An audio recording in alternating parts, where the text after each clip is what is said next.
yang kita sepakati bersama agar kelas kita menjadi apa?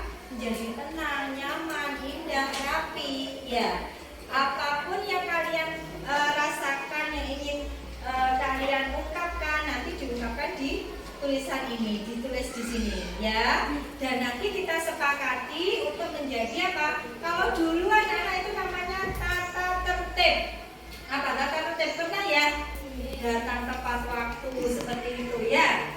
Nah, sekarang itu uji kurikulum merdeka ini kita membuat kesepakatan kelas. Yang mana yang membuat kesepakatan kelas itu saya sebagai guru dan anak-anak sendiri keinginannya seperti apa. Nah, itu akan menjadi peraturan kelas. Nah, dulu itu peraturan kelas ya. Nah, sekarang namanya keyakinan kelas, yaitu apa yang kalian yakini dan yang akan dilaksanakan. Paham ya anak-anak semuanya? Nah, sekarang saya bagi, tolong ditulis di sini, nanti ditempelkan, nanti ibu tempelkan di sini, ya toh? Nanti ditempel di sini, ya. Coba, nih. Yang ada lemnya berarti nanti yang ditempelkan berarti yang bawah. Yang ada lemnya yang bawah. Oke.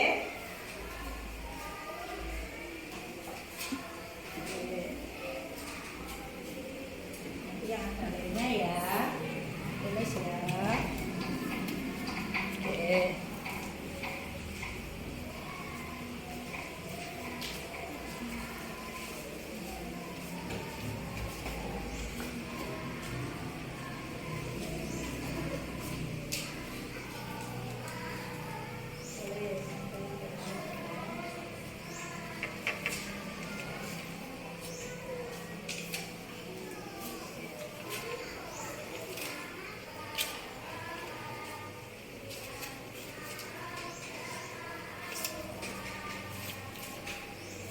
Oke.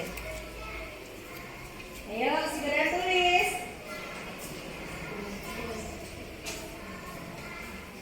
Ayo ibu tempel ya sekarang.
bawahnya boleh, di bawahnya sini, di bawahnya sini.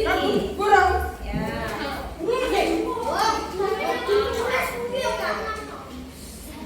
Ayo, yang lain lagi.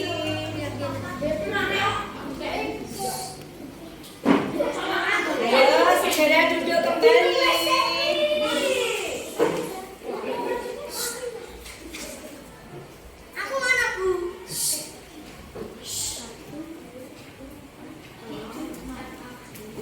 Di bawahnya nggak apa-apa. Ya, nggak apa-apa. Ayo. Nggak apa-apa, di mana saja nggak apa-apa, boleh. Ya.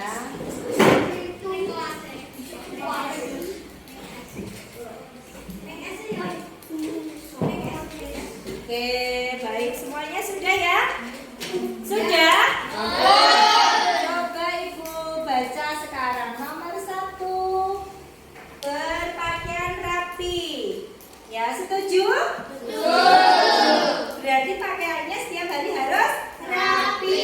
Dari atas rambut sampai kaki. Ya. Kalau yang laki-laki apa? Rambutnya rapi, pendek, dipotong. Terus disisir yang rapi. Terus yang kalau perempuan pakai hijabnya juga yang rapi. Terus yang kedua, tidak ramai di kelas. Ya, setuju? Setuju. Ya. Terus nomor 3-nya, sopan santun. Ya. Sopan santun dalam apa, anak-anak? Sopan santun dalam apa? Dalam berbicara tidak boleh kasar. Terus apa lagi? Apa lagi? Tidak boleh membuli juga. Ya. Berarti keyakinan kelasnya,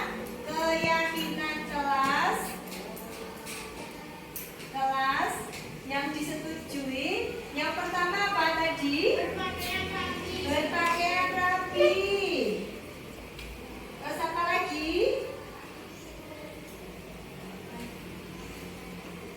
Yang kedua apa? Sopan santun. Terus lagi datang tepat waktu ya? Ya. Tepat waktu. Datang tepat waktu.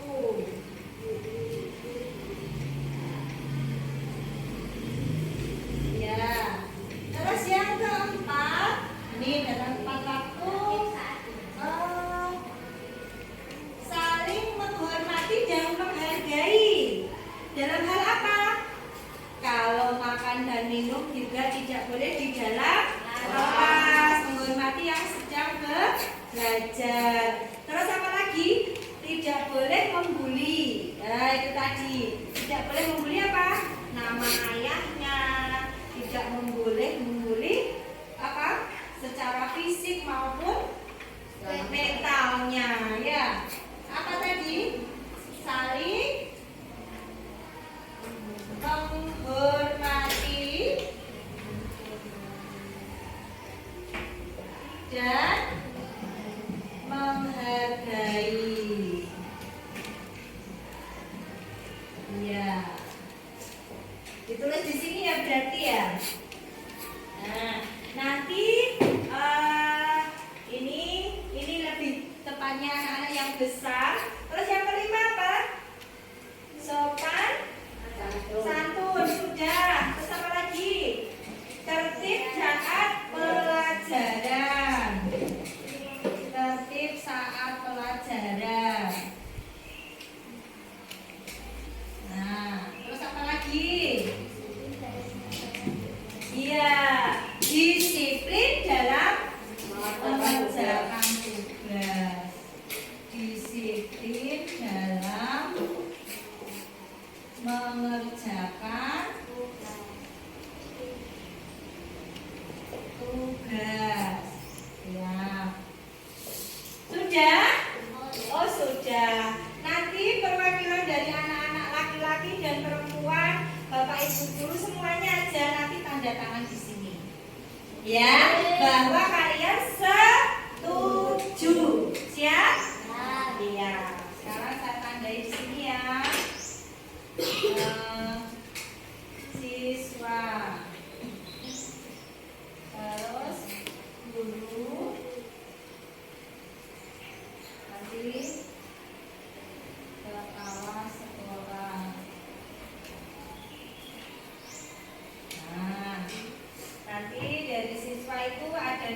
sana. Nanti gurunya saya sama ibu kepala sekolah. Oke, ya. Untuk perwakilan nanti bisa perwakilan dari anak perempuan. Siapa yang mau mewakili tanda tangan? Ya, Mbak Ajeng. Terus siapa lagi? Yang laki-laki. Laki-laki ayo. Oke, Mas Fadil. Sip. Ayo sekarang tanda tangan. Yo, silakan. Tanda tangan.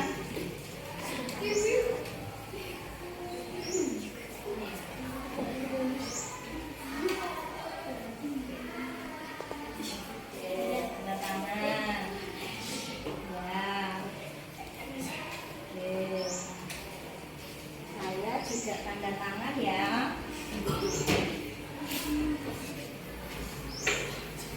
Oke, sekarang dari ibu kepala sekolah ya. Sebentar. Ini tadi sudah kesepakatan kelas, sudah disepakati anak-anak berpakaian rapi, sopan santun, datang tepat waktu, saling menghormati dan menghargai, tertib saat pelajaran dan disiplin dalam mengerjakan tugas. Nah, ini akan dilaksanakan ya anak-anak ya. Ada yang sudah tanda tangan perwakilan siswa itu dari laki-laki dan perempuan, ada Mbak Ajeng sama Fadil tadi, Mas Fadil. Nah, sekarang sudah saya sudah sebagai guru, sekarang ibu kepala sekolah. Ya. Ini seumpama ini, kalau keyakinan kelas ini ada yang melanggar, gimana konsekuensinya? Gimana, Mbak? Membersihkan kamar mandi. Yang lain? Atau kamar mandinya mungkin sudah bersih karena ada bolak-balik dilanggar, akhirnya bolak-balik dibersihkan kan terus sudah bersih. Terus yang lain Apa ya? Kira-kira apa? konsekuensinya? Konsekuensinya apa? Kira-kira kok kalian tidak melaksanakan keyakinan kelas ini? Kan Membersihkan halaman sekolah. membersihkan halaman sekolah. Terus apa lagi? Nah, apalagi contoh tidak berpakaian rapi. Kira-kira konsekuensinya apa? Soalnya kalau ternyata dilanggar, kan kalian kalau sudah disepakati, konsekuensinya kalau berpakaian tidak rapi, contoh tidak dimasukkan bajunya gitu ya. Konsekuensinya memasukkan bajunya di saat itu juga di kelas, kan malu ya mungkin ya. Atau bisa jadi sopan santunnya kurang sopan seumpama. Terus nanti kok nggak sopan nanti gimana? Oh, istighfar 100 kali Bu, kan bisa jadi. Nah, ini kalau bisa kalian sendiri yang menentukan konsekuensinya. Nah, jadi nanti kalau seperti ini aku nggak melaksanakan ini, nanti aku seperti ini, kalian tahu sendiri. Hafal, gitu ya. Jadi kalau bukan Bu Siti itu menghukum, tidak, tapi karena itu sudah kalian sepakati. Konsekuensinya kalau tidak melaksanakan ini berarti aku kudu iya. Itu ya. Nanti coba dibicarakan lagi dengan teman-temannya. Seumpama tidak melaksanakan keyakinan yang sudah diyakini satu kelas, sudah ditandatangani oleh perwakilan siswa juga guru dan Bu Ani juga akan menandatangani. Bu Ani apresiasi sekali keyakinan kelas ini. Saya yakin kelas kalian akan jauh lebih bersih, kemudian lebih nyaman, kalian belajar juga akan pasti lebih enak ya, jika keyakinan ini kalian laksanakan dengan baik. Siap? Ya. Oke. Tak tanda tangan ya. Oke.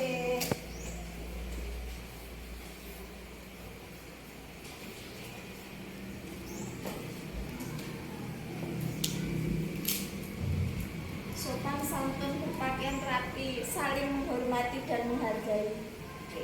Jika kalian ingin dihormati, hormati yang lain juga. Siap, lanjutkan ya. Siap. Terima kasih.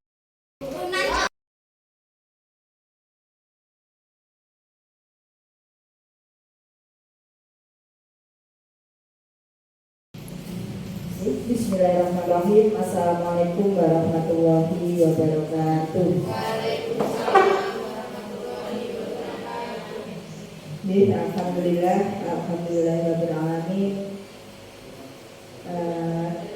Syukur selalu kita panjatkan kepada Allah Subhanahu wa Ta'ala atas segala rahmatnya, nikmatnya kita semua selalu diberikan kesehatan sehingga hari ini kita semua bisa duduk di sini dalam rangka kegiatan berbagi dari Ibu calon guru penggerak kita, Ibu Siti Mahroni.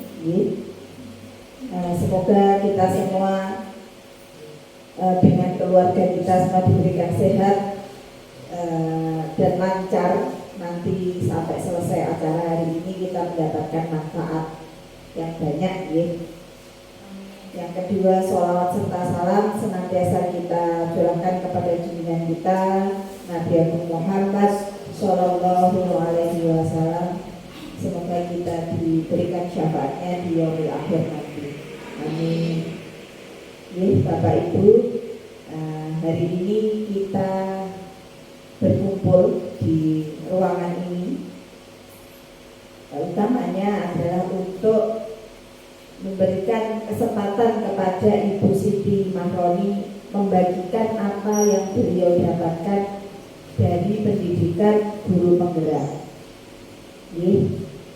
Untuk hari ini penerapan budaya positif yang akan beliau bagikan sebenarnya banyak ada tentang ada banyak tentang disiplin positif, tetapi dari judulnya ini beliau lebih ke keyakinan kelas dan restitusi.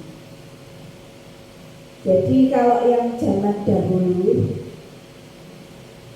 kita menerapkan tata tertib kayak seperti anak-anak ataupun kita sendiri sebagai guru di sekolah itu diwajibkan untuk mentaati apa peraturan yang sudah ada, datang tepat waktu, menjaga kebersihan itu karena sudah terbentuk aturan itu. Tetapi dengan pelaksanaan kurikulum merdeka ini itu lebih ke keyakinan. Jadi anak juga kita melaksanakan suatu aturan itu bukan karena itu aturan, bukan, tetapi karena kita yakin bahwa itu adalah benar, bahwa itu adalah baik untuk kita dan juga untuk anak didik kita, seperti itu. Keyakinan kelas ini mereka yakini, kemudian disepakati antara satu kelas, kalau di sekolah berarti dengan seluruh warga sekolah. Kemudian kalau melanggar nanti konsekuensinya apa, itu disepakati. Ya, itu nanti akan Bu Siti jelaskan lebih lengkap tentang keyakinan kelas. Kemudian restitusi. Kalau seingat saya restitusi itu kan ada segitiga restitusi. Jadi jika anak-anak itu, namanya juga anak-anak itu juga manusia nih, melakukan sesuatu kekurangan, kesalahan, itu tidak kita langsung menghukumnya atau langsung diberikan sanksi, tidak, tetapi diterapkan segitiga restitusi. Nah, itu ada 3.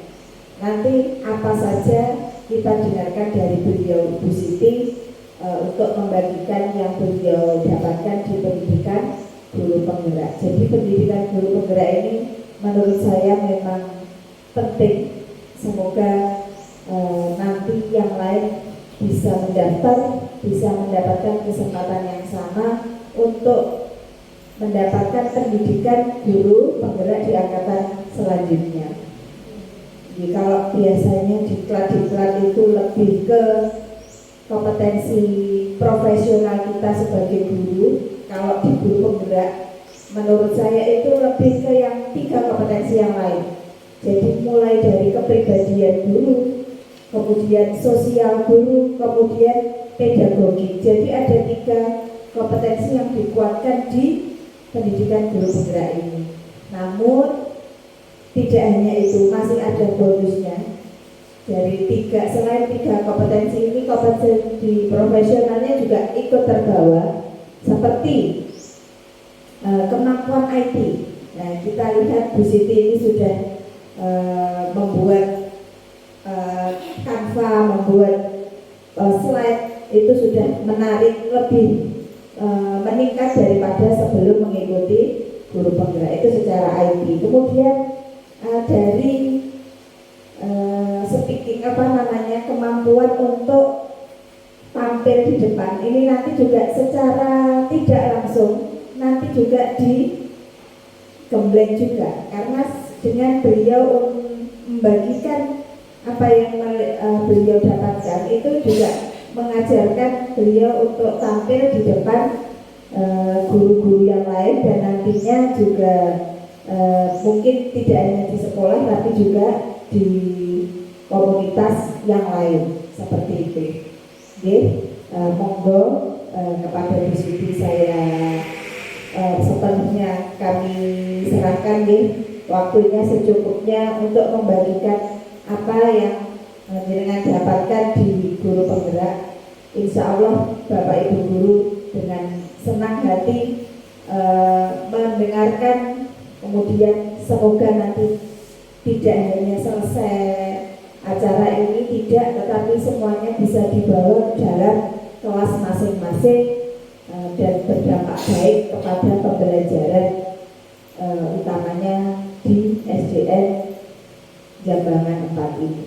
Monggo kepada Bu Siti, waktu dan tempat kami serahkan. Monggo yang lainnya terima kasih atas waktunya mau mendengarkan apa yang beliau sampaikan.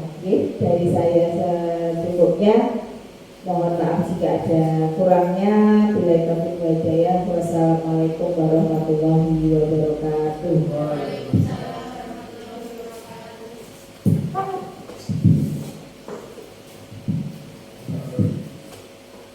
Bismillahirrahmanirrahim. Assalamualaikum warahmatullahi wabarakatuh.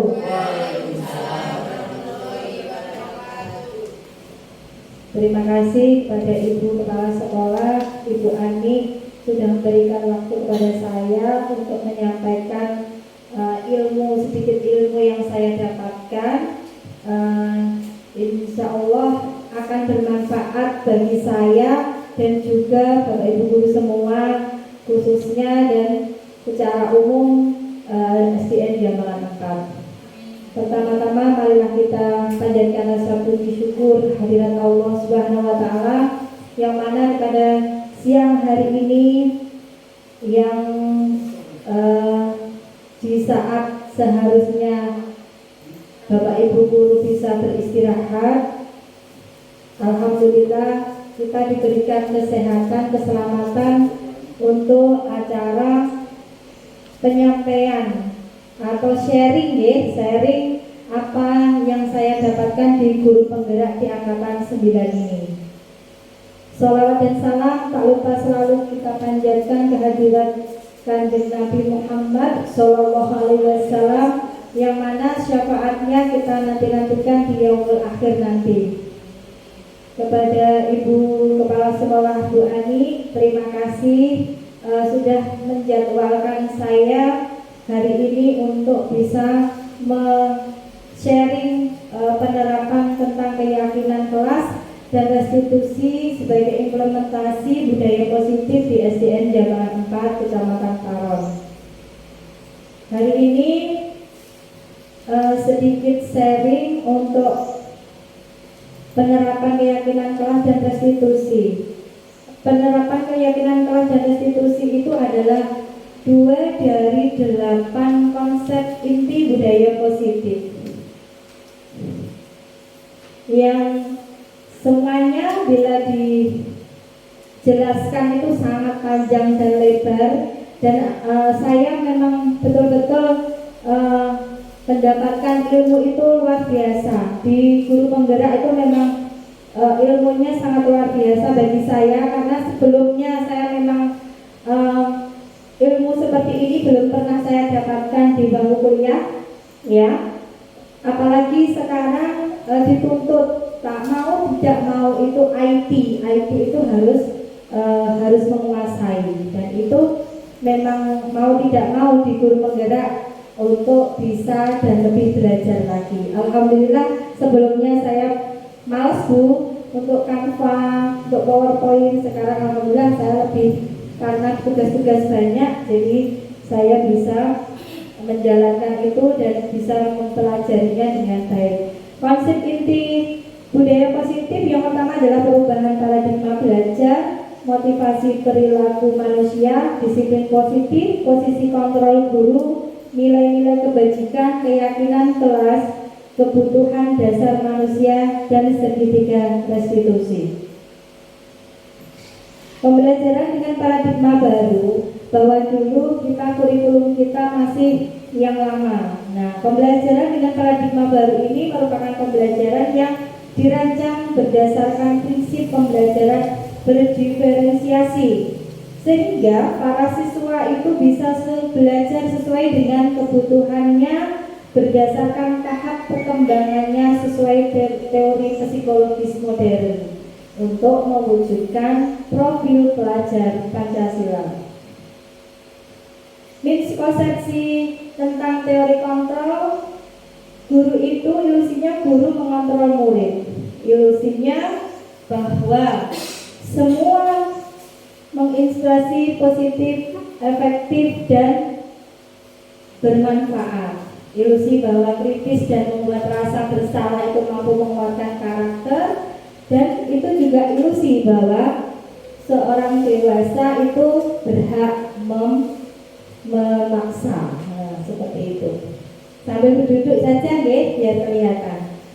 Untuk mengubah paradigma stimulus respon ke pendekatan teori kontrol, stimulasi respon dengan teori kontrol itu sangat berbeda sekali. Realitanya kita itu sama. Di teori kontrol kita itu berbeda dalam hal baik kebutuhan maupun apa yang kita inginkan. Untuk disiplin positif, kita sebagai pendidik, tujuan kita adalah menciptakan peserta didik yang berdisiplin diri, sehingga perilaku mereka mengacu pada nilai-nilai kebajikan universal dan memiliki motivasi intrinsik dalam perubahan perilaku ke arah yang lebih baik. Nah, sekarang nilai-nilai kebajikannya adalah ini salah satu contohnya, Bapak Ibu semuanya. Nilai yang disepakati bersama itu lepas dari suku, bangsa, agama, bahasa maupun latar belakangnya. Contoh nilai kebajikan institusi atau organisasi itu sebagai profil pelajar Pancasila, ya beriman, bertakwa, berakhlak mulia, seperti itu. Untuk Ibu Trivari Y-nya atau PYP-nya itu toleransi, rasa hormat, karakter-karakter baik seperti itu. Keterampilan hidup, dapat dipercaya, lurus hati, pendengar yang aktif. Nah, itu adalah nilai-nilai kebajikan. Sekarang saya lanjutkan 5 kebutuhan dasar manusia. Nah, 5 dasar kebutuhan manusia itu yang pertama adalah bertahan hidup, ya, kasih sayang dan rasa diterima, ini diterima, penguasaan, kebebasan, dan kesenangan. Itu 5 kebutuhan dasar manusia. Yang selanjutnya adalah 5 posisi kontrol guru. Itu ada penghukum, pembuat rasa bersalah, teman, pemantau, dan yang terakhir adalah manajer. Selanjutnya adalah motivasi perilaku manusia. Untuk menghindari ketidaknyamanan atau hukuman, itu untuk mendapatkan imbalan atau penghargaan dari orang lain, itu termasuk motivasi ekstrinsiknya. Nah, itu motivasi bahwa anak itu mau melakukan sesuatu bila ada imbalannya, seperti itu. Itu adalah motivasi ekstrinsik. Nah, dan anak akan melakukan apa yang diperintahkan guru jika dia takut dihukum. Nah, itu adalah motivasi ekstrinsik, anak bisa melakukannya itu. Untuk menjadi orang yang mereka inginkan dan menghargai diri sendiri dengan nilai-nilai yang mereka percaya, itu adalah motivasi intrinsiknya. Ya, dia itu melakukan itu atas dasar hati nuraninya. Nah, dengan karena anak itu mau melakukan karena takut hukuman dengan diberikan penghargaan itu beda ya. Nah, jadi dari X sama in tadi. Kalau dari dalam dirinya itu anak itu percaya pada dirinya sendiri bahwa nilai-nilai ini itu bahwa saya melakukan sesuatu hal itu baik bagi saya dan itu adalah mendapatkan pahala. Kalau misal kalau anak-anak melakukan sholat misal seperti itu. Terus ini adalah hukuman, konsekuensi dan restitusinya. Hukuman tidak terencana. Kalau hukuman itu kan tidak terencana, tiba-tiba. Misal anak melakukan sesuatu, langsung ya berarti kamu dihukum, kan tidak terencana. Nah, terus kalau konsekuensinya karena terencana sudah disepakati. Jika kamu melakukan ini berarti kamu hukumannya apa, seperti itu karena sudah ada kesepakatan. Untuk restitusinya, proses menciptakan kondisi bagi murid untuk memperbaiki kesalahan, itu restitusi. Terus hukuman, murid tidak tahu apa yang akan terjadi jika tidak dilibatkan. Yang ketiga adalah bersifat searah kalau hukuman itu ya. Terus berupa hukuman fisik atau psikis, itu hukuman. Kalau konsekuensinya itu murid tetap dibuat tidak nyaman. Karena kesepakatan tadi ya, kalau kalian melakukan sesuatu ini berarti hukumannya apa seperti itu. Berarti kan tidak nyaman dan murid tetap tidak merasa karena dia tidak nyaman hatinya, gitu loh, tidak tenang. Terus sikap guru selalu memonitor murid. Untuk restitusi, proses kolaboratif yang mengajarkan murid untuk mencari solusi sendiri. Nah, untuk restitusi ini memang menurut saya itu ilmu yang sangat luar biasa karena anak itu mampu untuk mencari kesalahan apa yang telah diperbuat dan sekaligus mampu mencari solusinya. Nah, sekarang keyakinan kelas. Coba Bapak Ibu guru, saya bertanya, mengapa keyakinan kelas? Mengapa bukan peraturan kelas? Coba seperti yang diatur Bu Ani tadi. Kenapa Pak Misha? Coba. Biar nyaman. Terus Bu Bibi? Supaya diyakini seluruh warga di sekolah. Ya. Terus Bu Bibi coba. Kenapa keyakinan kelas? Kenapa nggak peraturan kelas saja gitu loh? Coba. Kalau keyakinan kelas, kenapa nggak peraturan kelas gitu? Ya. Nah, karena gini, dalam pembentukan keyakinan kelas itu bersifat abstrak, ya kan? Nah, berupa pernyataan universal. Nah, dan dibuat dalam pernyataan yang positif. Jadi gitu. Nah, dan itu dibuat sedikit saja, tidak usah banyak-banyak. Agar apa? Agar mudah diingat. Gitu. Misal anak-anak itu bajunya tidak dimasukkan, terus tidak pakai sepatu warna hitam misal, itu kan peraturan kelasnya itu tadinya kan jadi keyakinan kelasnya itu kan jadi berpakaian sopan rapi seperti itu, dibuat keyakinan kelasnya itu berpakaian rapi seperti itu. Jadi mudah diingat, jadi nggak terlalu banyak. Terus sesuai dengan selanjutnya ya, keyakinan kelas itu dibentuk sesuai dengan kondisi kelas dan sekolah yang ada sehingga mudah diterapkan. Jadi apa yang ada di kelas itu yang terjadi, misal anak ada yang terlambat ya, keyakinan kelasnya ya dari peristiwa anak tersebut gitu. Terus semua warga kelas atau warga sekolah dilibatkan saat membuat keyakinan kelas ya. Keyakinannya dua ini, nanti salah ketik. Benar ya. Nah, sekarang segitiga restitusi.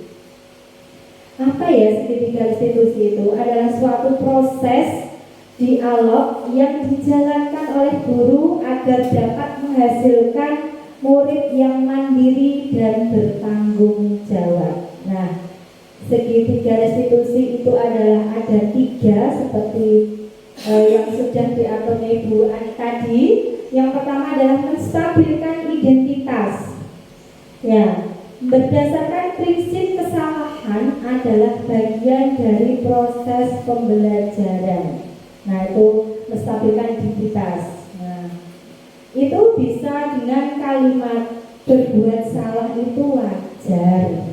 Nah, terus tidak ada manusia yang sempurna. Dari kalimat-kalimat seperti itu, ibu, bapak juga pernah melakukan itu kok. Nah, ibu, bapak juga tidak mau mencari siapa yang salah, tapi ibu dan bapak hanya ingin mencari solusi dari permasalahan ini. Terus kamu berhak kok merasa begitu, seperti itu. Itu adalah termasuk kalimat-kalimat yang berdasarkan prinsip kesalahan adalah bagian dari proses pembelajaran.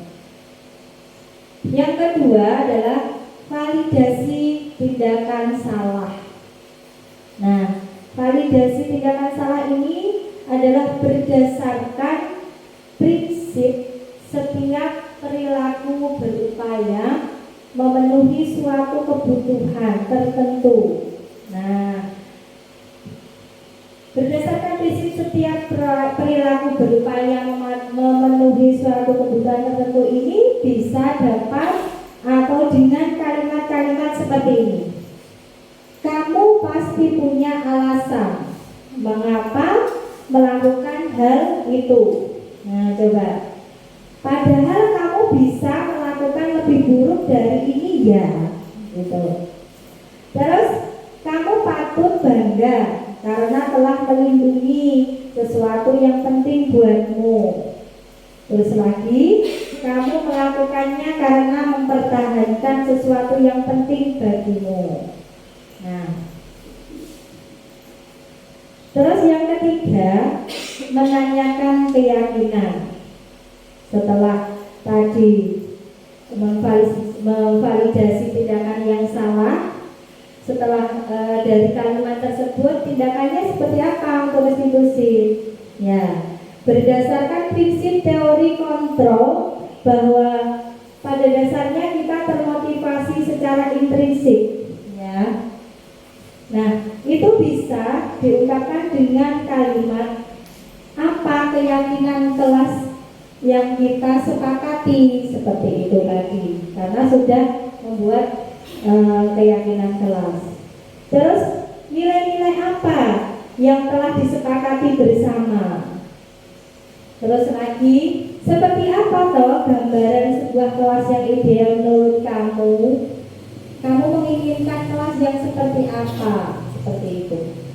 Terus kamu ingin menjadi orang seperti apa? Misal, saya ingin ingin jadi bu guru. Nah, saya ingin jadi pilot misal. Saya ingin jadi polisi. Nah, dengan profesi-profesi itu kita sambungkan dengan hal-hal yang positif yang bisa mereka capai dalam cita-cita mereka. Nah, itu adalah segitiga restitusi yang mungkin ada yang bertanya. Mas Riza, Pak Riza, monggo. Dari segitiga restitusi tadi. Nah, ini suatu proses ini dialog ya, dari guru sama murid. Nah, agar permasalahan bisa terselesaikan. Nah, langkah-langkahnya dengan Yang pertama itu tadi, stabilkan identitas dulu, terus memvalidasi tindakan salah-salahnya apa dulu, baru setelah itu menanyakan keyakinan yang sudah dibuat atau disepakati bersama tadinya, bahwa keyakinan kelas itu dibuat bersama, terus ditempel, ditaruh di dinding kelas yang mana semua warga kelas atau warga sekolah itu bisa membaca dan melihatnya, seperti itu. Ada yang ditanyakan atau sudah?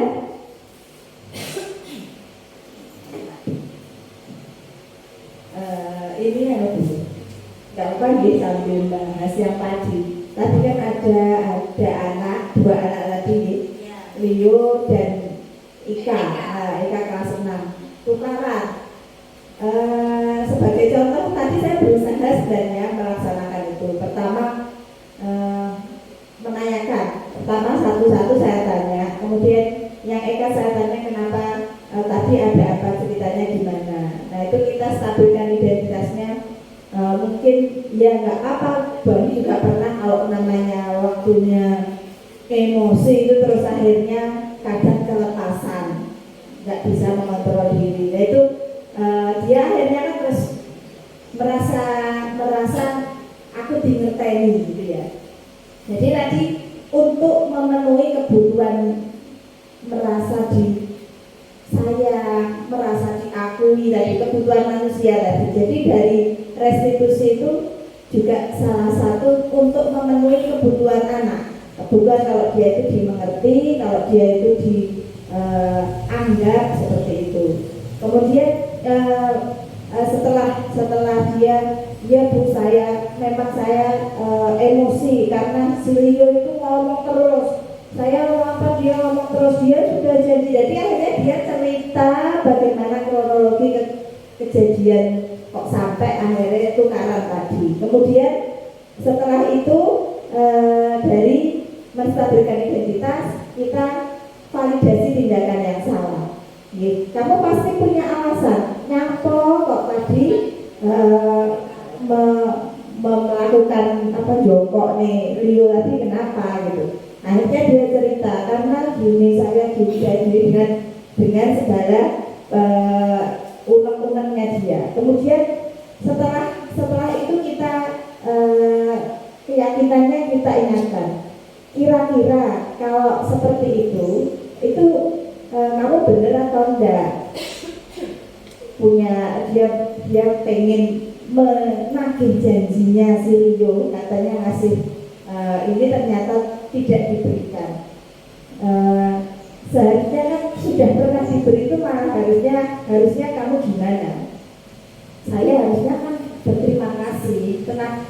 Terus kenapa tadi kok seperti itu? Karena saya ini. Terus kalau jadi dia anak-anak itu kita pancing sendiri, tidak perlu sampai akhirnya oh ya saya salah. Berarti besok saya harus seperti ini. Dia itu bisa menemukan sendiri solusinya. Jadi kalau akhirnya tukaran anak berdua itu semuanya merasa setelah melaksanakan restitusi dua-duanya akhirnya mengetahui mana kesalahan masing-masing dan tidak menyalahkan orang lain. Memang apa ya, mengakui kesalahan sendiri itu bukan hal yang mudah. Tetapi dengan keyakinan kelas, karena sudah dibentuk sebelumnya kalau di kelas ini, atau keyakinan yang diakui secara umum. Jadi ini benar, ini salah, itu kan sudah diam. Itu anak-anak akan tahu, mereka otomatis pasti juga akan maafan, akan berbaikan, tidak hanya di depan guru, tetapi di belakang juga benar-benar sampai ke sana kalau dia itu memang salah, seperti itu. Jadi kayak dari segitiga restitusi ini diharapkan kebutuhan manusia, anak-anak juga manusia, itu dari kebutuhan manusianya anak itu bisa terpenuhi seperti itu. Jadi kayak kalau bertahan hidup ini, insya Allah semua kan pasti punya ya.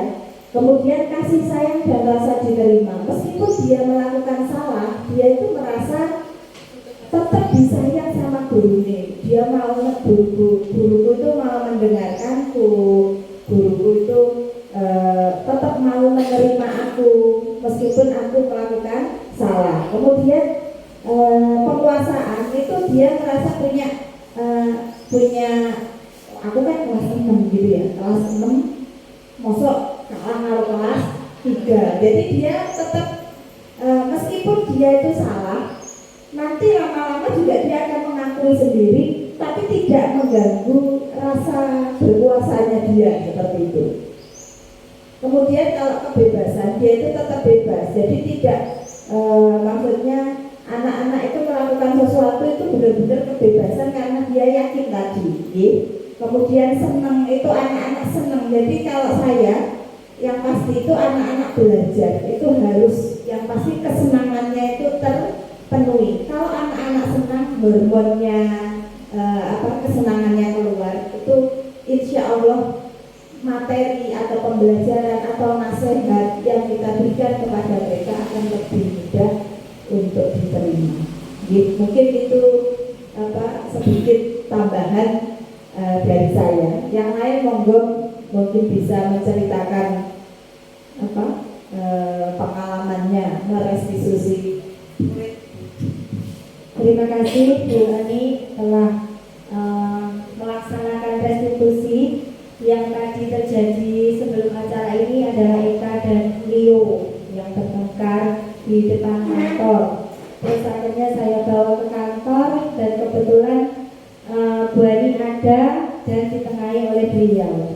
Dan alhamdulillah setelah saya tanya tadi, Eka mengakui kesalahannya, Bu. Kenapa tadi kamu bilang seperti itu? Saya salah ngomong, Bu, seperti itu. Ternyata yang besar, yang kelas 6 yang merasa bersalah. Nah, itulah contoh restitusi yang benar. Tapi kita sebagai manusia memang kadang sabarnya memang agak naik turun labil. Kadang kita juga ke anak itu belum sepenuhnya seperti yang diharapkan oleh restitusi. Jadi sedikit demi sedikit ini baru memperbaiki diri. Nah, mungkin ada yang lain yang mau disampaikan? Sudah? Terima kasih atas waktu yang diberikan saya. Itu ilmu sedikit yang bisa saya sampaikan. Semoga apa yang saya sampaikan itu bisa bermanfaat bagi penjenengan semua dan saya khususnya dan umumnya untuk SDN Jambangan 4. Kurang lebihnya saya mohon maaf. Billahi taufiq wal hidayah. Wassalamualaikum warahmatullahi wabarakatuh. Waalaikumsalam warahmatullahi wabarakatuh.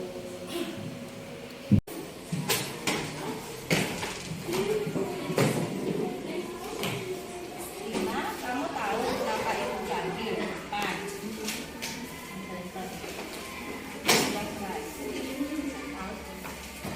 Kenapa kamu terlambat? Karena saya belum kesiangan. Kenapa kesiangan?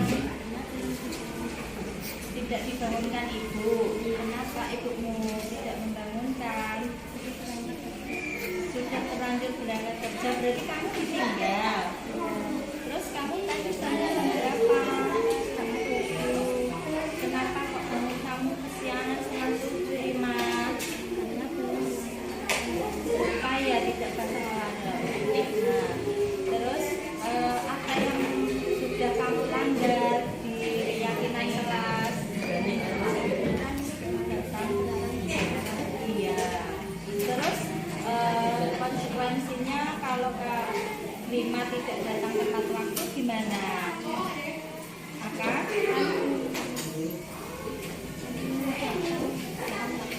ya, besok jangan diulangi lagi. Nanti kamu sudah berinisiatif untuk tidak mengulangi lagi.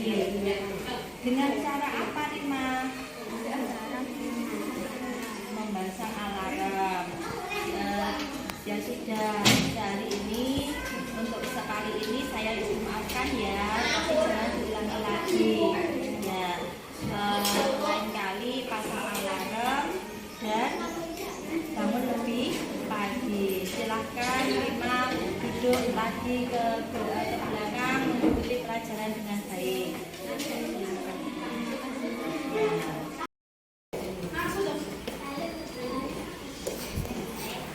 Ya, kamu tahu. Iya Bu, karena saya melanggar peraturan memakai sepatu putih. Kenapa kamu memakai putih? Karena tadi sepatu saya nggak dicuci. Kenapa nggak dicuci? Kan seharusnya besok kan hari Minggu. Kenapa nggak dicucinya hari ini?